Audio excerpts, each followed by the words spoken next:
En los últimos meses se vienen discutiendo en torno al sistema electoral, el fraude y el clientelismo político en el país. Esto es parte de la discusión que viene. Luego de 30 años de consolidar la democracia, es necesario cargarla de calidad.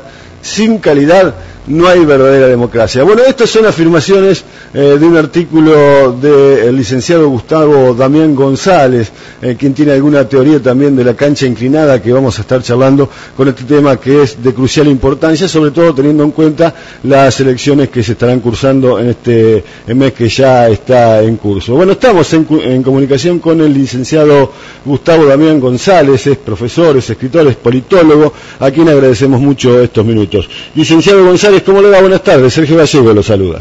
Buenas tardes, Sergio, ¿cómo estás? Bien, gracias por atendernos. Bueno, nos pareció muy interesante lo publicado por usted respecto de estas teorías y afirmaciones en las cuales concordamos en mucho. Bueno, me parece que la Argentina, y uno podría extenderlo un poco a algunos países de América Latina, se deben un nuevo debate, ¿no? A partir de la recuperación de la democracia en el 83, todos estaban muy preocupados por la consolidación de la democracia por cuestiones obvias. En la República Argentina, los únicos que había terminado la presidencia de la nación había sido Hipólito Yrigoyen, Marcelo T. de Alvear, Juan Domingo Perón en su primera presidencia. Y parece que a 30 años de haber superado esa consolidación de democracia y tener este hermoso ritual cada 2 años que son las elecciones, tenemos que estar pensando en qué modelo de elecciones y qué tipo de calidad democrática, ¿no?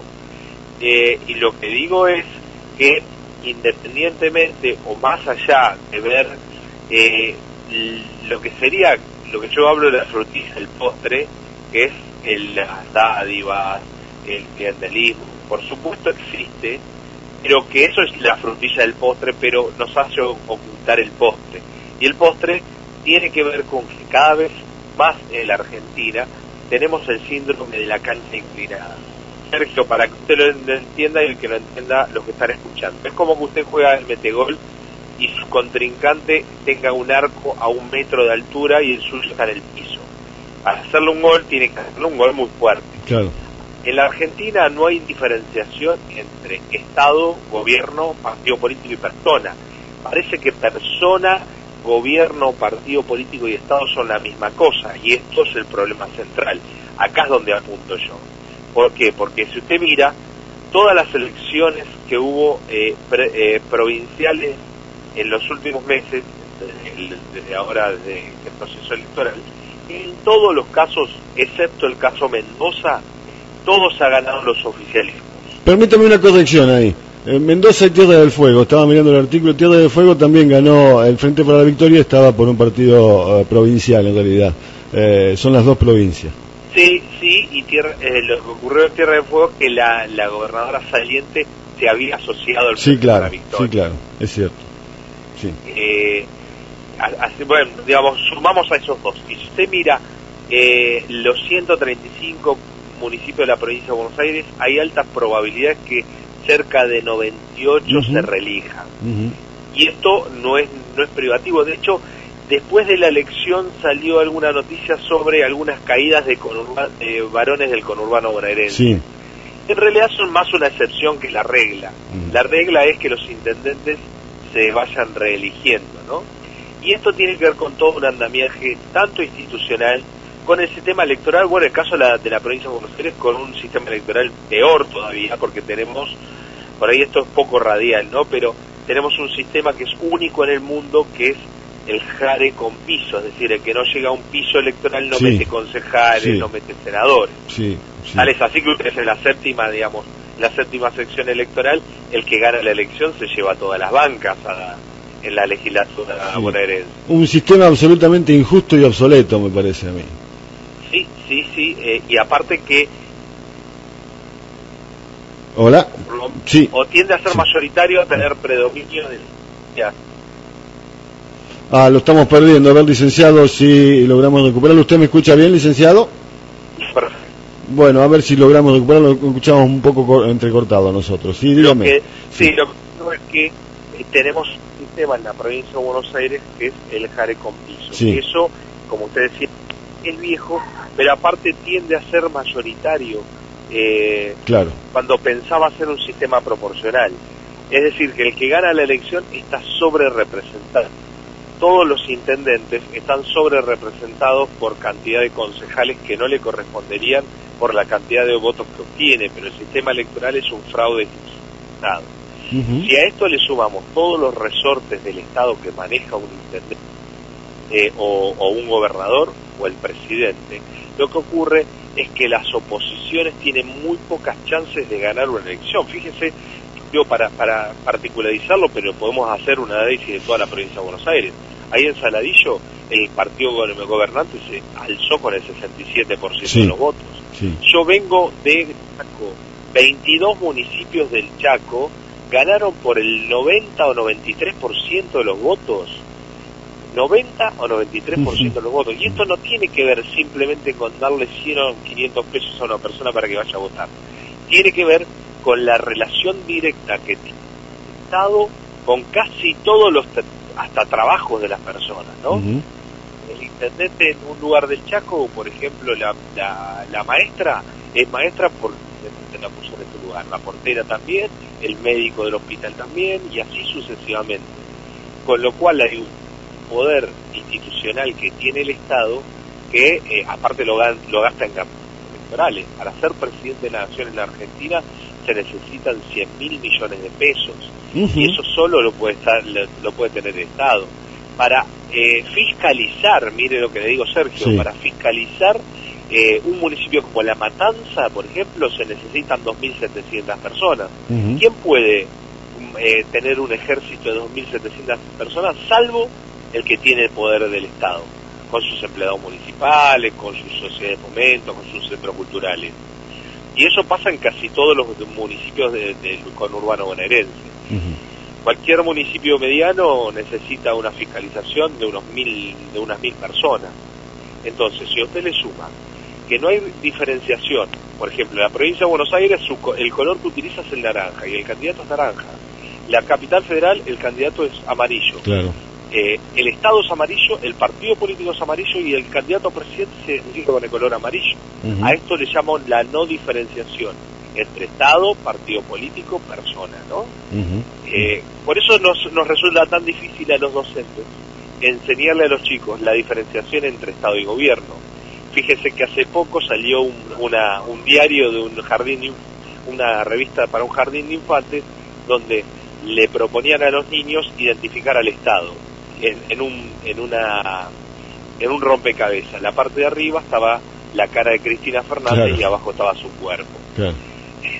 Es decir, que esta no diferenciación entre persona y Estado, porque eso pasaba en el absolutismo. Claro, el Estado soy yo, ¿no? El Estado soy yo. Claro. Pero no en un sistema democrático. Entonces a esto me refiero cuando después de 30 años de democracia y tenemos estos problemas que son estructurales, nos debemos una discusión de fondo sobre la necesidad de una reforma política pero profunda. Estructurales y retroalimentados, diría yo, ¿no? Porque esto inclusive no es privativo de un sector político, porque oficialismos, como bien señalaba usted, que han ganado las elecciones, son de distintas extracciones políticas, inclusive, a lo largo y a lo ancho de nuestro país. Sí, porque es un sistema institucionalizado, esto no es privativo de un partido político. Y más aún, había un profesor que nos hablaba de que la Argentina era una sociedad anómica, es decir, una sociedad sin reglas. Entonces nosotros podemos poner voto electrónica, boleta única electrónica, la imposibilidad de la no reelección, podemos poner todo desde el derecho, desde la ciencia política. Pero después, si los actores políticos son unos tramposos o son anómicos, en realidad lo que hacemos es cambiar para que nada cambie. Y ahí es donde tenemos que apuntar, ¿no? Sí, es muy interesante verdaderamente esta última afirmación. Y sobre todo también usted decía, algún profesor le decía un país sin reglas. Digo, inclusive habiendo alguna suerte de incipiente reglas que tampoco se terminan cumpliendo, ¿no? No, mire usted, la última reforma profunda electoral fue en el año 2009, que fue una reforma muy interesante. Entre otras cosas, un aspecto interesante tiene que ver con el financiamiento de las campañas de los partidos políticos, donde el Estado es un poco más duro con respecto a la ley anterior. Sin embargo, mire usted cómo se viola sistemáticamente la ley de financiamiento de las campañas políticas. Claro. Los políticos hacen campaña todo el año, hay publicidad encubierta para estar en un programa de televisión de alto rating. Los políticos gastan 150.000 pesos, por ejemplo, simplemente por su participación, o los carteles que usted ve por la autopista, gastan 20.000 pesos sí. por cada cartel. Sí. Eso no lo pueden justificar de ninguna manera. Ya le digo, para ser presidente de la nación se necesitan 1.000 millones de pesos. Y eso también está institucionalizado, ¿no? Que es la forma de llegar, inclusive valiendo reglas. Uno cuando escucha o cuando habla con los políticos, inclusive le pregunta, bueno, ¿por qué algún cierto viraje que ha tomado en su campaña respecto de esto? Inclusive señala, bueno, es la única forma, si queremos ser poder, si queremos cambiar las cosas, señalan, inclusive en pos de hacer bien las cosas, bueno, por ahora hacemos las cosas medianamente mal, ¿no? Sí, de alguna manera al fin justifican los medios, claro, como claro, le digo. Claro. En una sociedad donde es no solo la política, sino en general una sociedad anómica, donde las faltas de norma tampoco tienen ningún límite externo, las personas no se autolimitan y tampoco hay un límite externo. Entonces es un combo bastante explosivo, ¿no? Porque tenemos ciudadanos que ser honesto o no ser honesto es más o menos lo mismo. Clase política que funciona más o menos de la misma manera. Y hasta políticos que se cambian de partido político de un lado a otro. Entonces no hay por el lado normativo no hay límites, por el lado de la legitimidad popular tampoco hay límites, porque ganan siempre más o menos los mismos, y a esto le llamo cancha inclinada. La provincia de Buenos Aires está gobernada por el mismo partido político desde el año 87. Bueno, ustedes en su ciudad gobiernan el mismo partido político desde el año 83, y no es, digamos, de lo que estamos acostumbrados los varones del conurbano, porque gobierna la Unión Cívica Radical. Es decir, es otro partido político, pero la lógica del comportamiento son parecidos. Usted recién hablaba de las personas. Yo sostengo discusiones con distintos políticos respecto de, el accionar de las personas o de la sociedad ante situaciones como esta, que a lo mejor se queda impávida sin ninguna reacción. Y yo sostengo, el tema, y a veces lo grafico con el tema de quién está primero, si el huevo o la gallina, ¿no? Esto ha sido, esta pasividad de la gente que hoy tiene ante distintas situaciones puede ser también como consecuencia de este síndrome de cancha inclinada, que fue favoreciendo de alguna otra manera a que la situación se encuentre como está hoy ante esta pasividad de la sociedad o de la gente. Bueno, en la ciencia política esto le llamamos, perdón por tecnicismo, ¿no? Pero accountability horizontal y accountability vertical. ¿Qué significa, para simplificar esto? Control interno entre los estados o control externo de la ciudadanía hacia el Estado.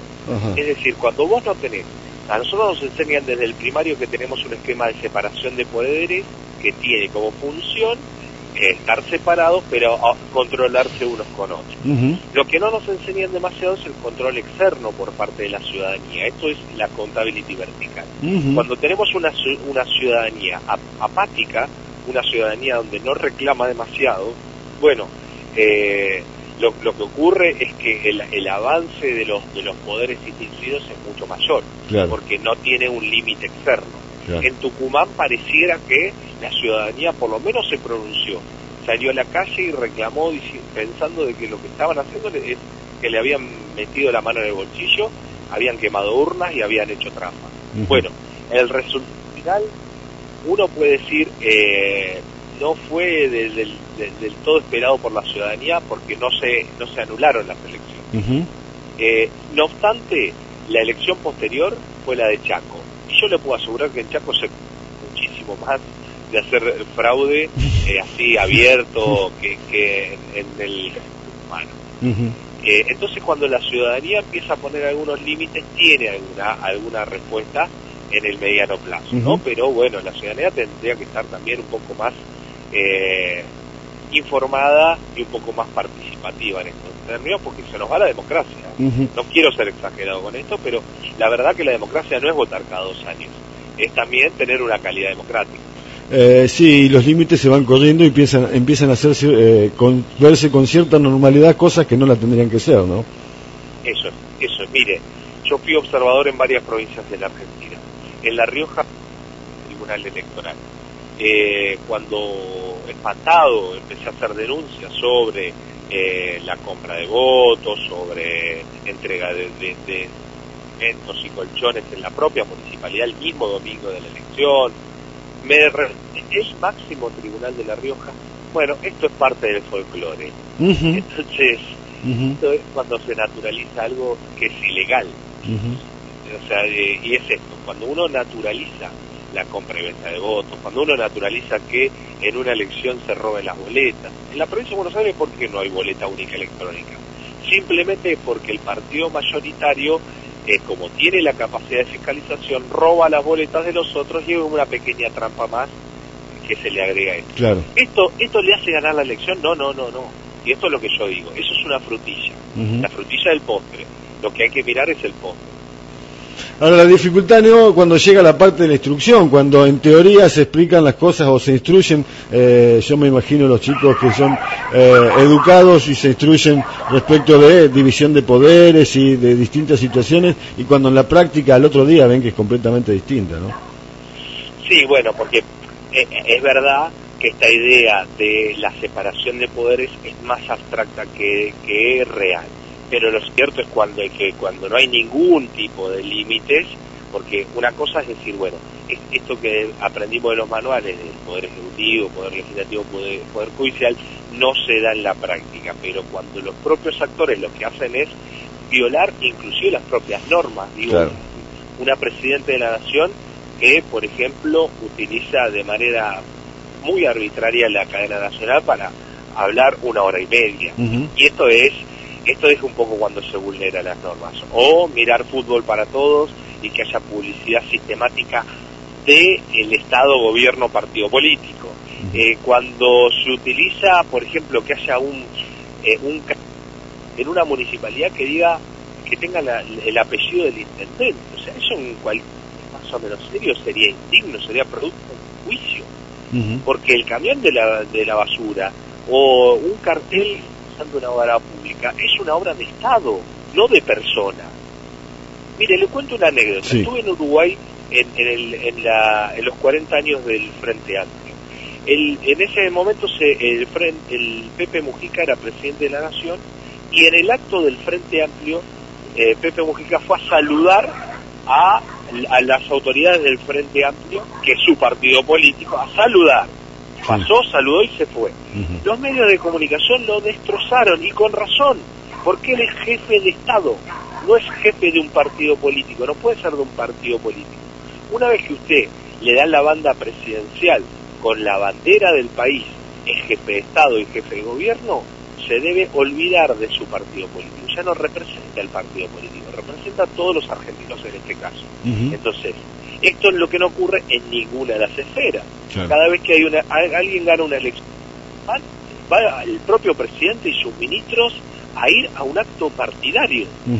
Esto que naturalizamos nos tiene que indignar, pero no nos indigna porque justamente invisibilizamos algo que es ilegal. Bueno, hay naturalizaciones que son, digo, no sin restarle mérito a lo que dice usted, que son, mucho más preocupantes, ¿no?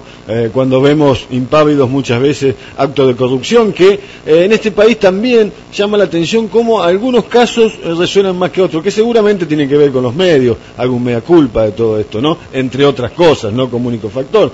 Pero digo, hay cosas que son más preocupantes, que muchas veces se ven con una impavidez y una paciencia, diría, si se me permite el término, de todos nosotros, que es inexplicable, ¿no? A tal punto que usted escuchará a muchos ciudadanos que a veces terminan votando a X candidato diciendo, bueno, roba pero hace, por lo menos hace, ¿no? Entonces estamos en el momento cero de la democracia, cuando naturalizamos que una persona, simplemente porque es político, está ahí para robar. Sí, y yo no me voy a ganar alguna antipatía con lo que voy a decir. También mucha gente seguramente que protesta ante actos de corrupción, no se sabe bien si está protestando por el acto de corrupción en sí o porque no está en el lugar del político que en ese momento está en ese acto, ¿no? Mire, hay trabajos psicológicos sobre el liderazgo de Carlos Menem en los 90, en donde pasó Carlos Menem de indignar a parte de la sociedad a de alguna manera envidiarlo, claro, por sus actos, ¿no? Sí. Porque sin ninguna duda Menem representaba parte de lo que gran parte de la población quería hacer, ¿no? Viajar en una Ferrari por la ruta 2 a exceso de velocidad, bailar con bailarinas, es decir, y como también la sociedad misma es anónima, pasa un semáforo en rojo y nadie se indigna porque alguien pasa un semáforo en rojo, o coimea a un policía en una esquina y tampoco se indigna por esto, bueno, estamos a una realidad. Por eso no es que tenemos unos políticos corruptos y una sociedad totalmente proba, honesta, ¿no? Sí, sino claro, que nosotros tenemos la calidad de políticos también que nos merecemos de alguna manera. Ahora, necesariamente, por lo que usted veía ahí en su artículo, y me parece que con justa razón, esto está jugando en detrimento de la democracia misma, ¿no? A la larga o a la corta. Acá se nos va la democracia, porque el que gana también pierde. ¿Y por qué digo esto? Porque en el corto plazo tienen poder. Cuando el sistema se empieza a deslegitimar, claro, lo que ocurre, Weber, un autor, decía que poder son dos cosas: es coacción más consenso, es decir, la utilización de la fuerza más la legitimidad permanente. Si un sistema nadie confía y está deslegitimado, parte del poder se pierde. Por más que se tenga todo el poder, cuando la gente no confía, empieza a no confiar y a sospechar en el propio sistema, en realidad los que terminan ganando también pierden. Licenciado Gustavo González, le agradecemos mucho la gentileza, ha sido verdaderamente muy amable, muy explícito, nos gustó mucho charlar con usted, que tenga muy buenas tardes. Muy buenas tardes, a disposición de ustedes. Bueno, muchísimas gracias, adiós.